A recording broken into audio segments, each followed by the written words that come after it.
L'informatique et la programmation. Capteur, actionneur, interface, à savoir. Dans les systèmes automatisés, on trouve des interfaces qui font le lien entre les capteurs, acquisition des informations, et les actionneurs qui réalisent l'action. Prenons l'exemple du robot MBOT. Les capteurs. Voici un capteur ultrason qui va détecter un obstacle. On trouve également un capteur infrarouge qui va permettre de suivre une ligne noire. L'interface. Elle reçoit les informations, envoie des ordres, stocke le programme. Les actionneurs. On trouve les moteurs qui font avancer le robot, un buzzer qui émet un son et une DEL qui peut émettre une lumière. Sur l'interface, on connecte les capteurs aux entrées et les actionneurs aux sorties. L'interface reçoit les informations des capteurs, les traite et envoie des ordres aux actionneurs. L'interface du robot MBOT. Les capteurs et les actionneurs sont câblés directement sur la carte qui est l'interface. Une interface permet la communication entre deux éléments, soit entre les capteurs et les actionneurs, soit entre l'homme et le système, encore appelée interface homme-machine, par l'intermédiaire de boutons, par exemple la télécommande.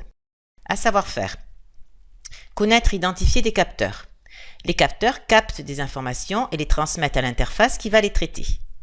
Les capteurs du robot MBOT. On trouve capteur à ultrasons qui détecte un obstacle à distance, un capteur infrarouge qui détecte un marquage noir au sol. D'autres exemples de capteurs de la maison. Capteur infrarouge qui détecte des personnes. Un capteur de mouvement qui détecte une présence. Un microrupteur qui est un capteur de contact qui permet la détection d'une porte ouverte. Un capteur réalise l'acquisition d'une grandeur physique, par exemple température, luminosité, présence, distance, qu'il transforme en un signal électrique. Connaître et identifier des actionneurs. L'actionneur transforme l'énergie d'entrée pour réaliser une action. Les actionneurs du MBOT. Le moteur électrique permet le déplacement du MBOT. Il convertit l'énergie électrique en énergie mécanique, mouvement de rotation. Le buzzer convertit l'énergie électrique en onde sonore. Autre exemple d'actionneur. Le moteur électrique permet de faire tourner les pales du drone. Le moteur va convertir l'énergie électrique en énergie mécanique. Le moteur électrique permet l'ouverture-fermeture du portail. Il convertit l'énergie électrique en une énergie mécanique. La DEL convertit l'énergie électrique en énergie lumineuse. L'actionneur est le composant qui réalise la conversion de l'énergie pour réaliser une action. Synthèse. Dans les systèmes automatisés, on trouve des interfaces qui font le lien entre les capteurs et les actionneurs qui réalisent l'action. Exemple du robot MBOT. Nous trouvons des capteurs,